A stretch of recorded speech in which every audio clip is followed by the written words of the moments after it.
Multitasking itu melakukan banyak hal dengan dalam satu waktu. Misal, dia bisa nguli sambil mikir hutang. Enggak ya? Enggak dong. Beberapa daerah di Indonesia pun banyak yang kuli bangunan itu pekerja kasar justru wanita. Oh, ada gitu yang seperti ya? itu juga, iya.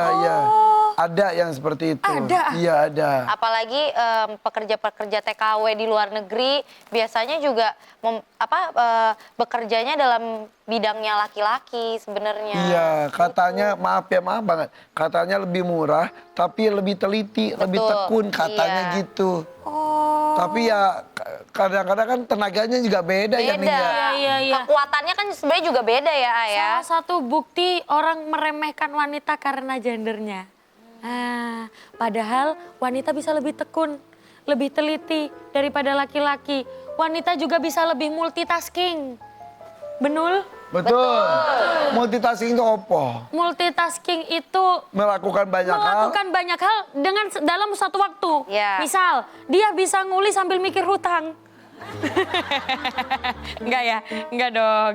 Jadi, apakah wanita harus sejajar dengan laki-laki? Apakah itu namanya emansipasi wanita? Tergantung situasi dan kondisi.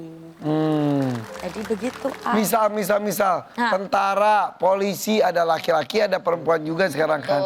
Tapi yang menjaga itu kan biasanya laki-laki, tapi sekarang perempuan juga banyak juga. Nggak apa-apa juga? Nggak apa-apa juga. Iya. Asal ada batasan-batasannya. Atas tetap menjaga fitrah sebagai wanita. Oke.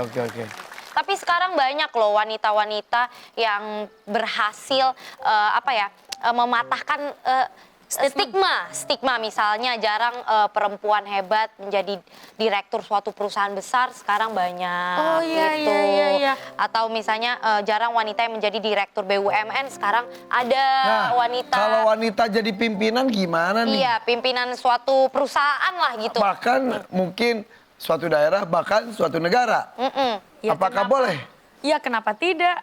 Karena wanita juga memiliki otak yang sama seperti laki-laki. Tapi katanya Rijal Qawwamul 'ala Nisa.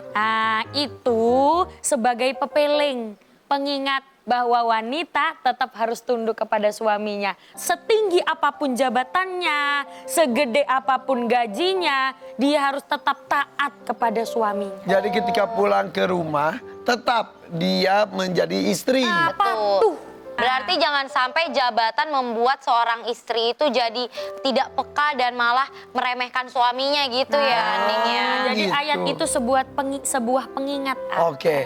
Gimana sudah terjawab, Bu? Sampun paham, Sami.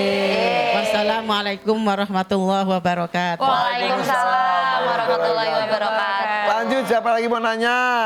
Silakan. Besti mau tanya dong. Loh, gak bahaya ta? Enggak dong. Assalamualaikum warahmatullahi wabarakatuh. Waalaikumsalam warahmatullahi wabarakatuh. Perkenalkan, nama saya Awit Sapitri dari Majelis Taklim Nurul Adam Ciledug.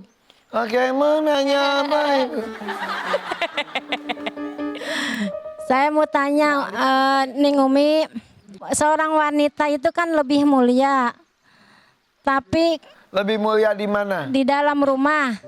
Tetapi wanita itu ingin bekerja untuk keluarga di luar rumah. Bagaimana Umi? Jadi gimana Terima tuh Ning Umi? kasih. Wassalamualaikum warahmatullahi wabarakatuh. Waalaikumsalam warahmatullahi wabarakatuh. Bagaimana kalau misalkan perempuan ingin bekerja di luar rumah? Padahal seharusnya perempuan lebih utama ketika dia berada di dalam rumah. Ternyata boleh-boleh saja asalkan mendapatkan izin dari suaminya.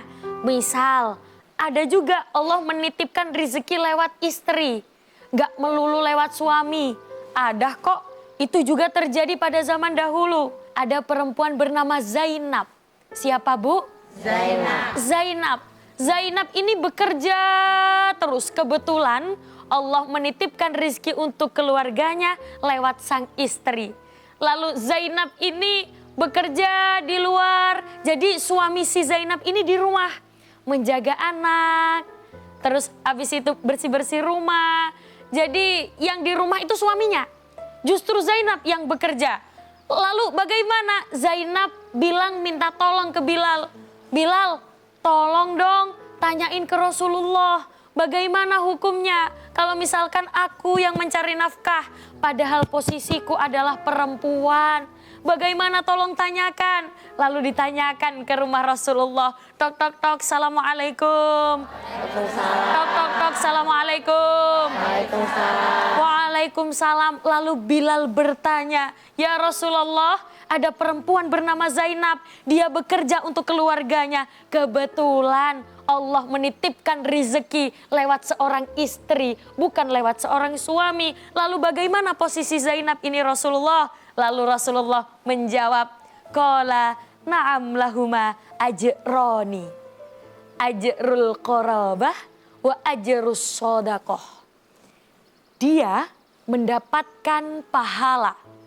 Bukan hanya satu pahala, tapi 2 pahala. Pahala apa itu? Pahala nafkah keluarga dan dia juga mendapatkan pahala sodaqoh. Jadi ternyata tidak apa-apa perempuan bekerja asalkan mendapatkan ridho dari suaminya. Kalau misalkan suami di rumah, istri yang kerja bagaimana? Ya tidak apa-apa asalkan istri ridho dan suami tidak leha-leha di rumah.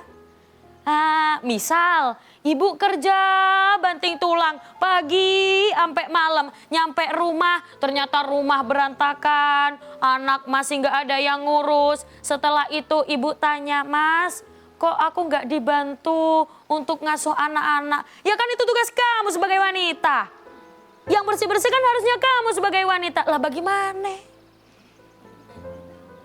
Nah, ternyata istri ridho tapi suami juga harus mengerti. Jangan cuma leha-leha di rumah. Oh, istriku kerja. Allah menitipkan rezeki kebetulan kepada istriku. Maka aku di rumah harus mengerti yang menjaga anak. Terus yang penting istri ridho, suami ridho, aman, tidak apa-apa.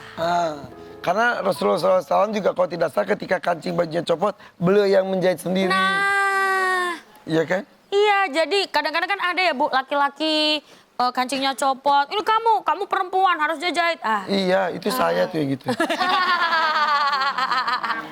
Ngaku deh. Padahal itu bukan sepenuhnya tugas istri saja. Nah. Tapi Masya Allah ya ketika istri bekerja dapat 2 berarti pahala. Iya, pahalanya dapat 2. Dapat pahala nafkah keluarga, menafkahi keluarga. Yang kedua, dia mendapatkan pahala sodakoh. Masya Allah. Karena seharusnya yang mencari nafkah adalah si laki-laki. Asal dia juga tugas yang di rumah tidak diabaikan. Masya Allah. Oke, sudah cukup ya? Sampun paham, ge? Oke, tunggu pertanyaan berikutnya. Jangan kemana-mana, tetap di sini di Bunga-Bunga Hati. Lihat dulu.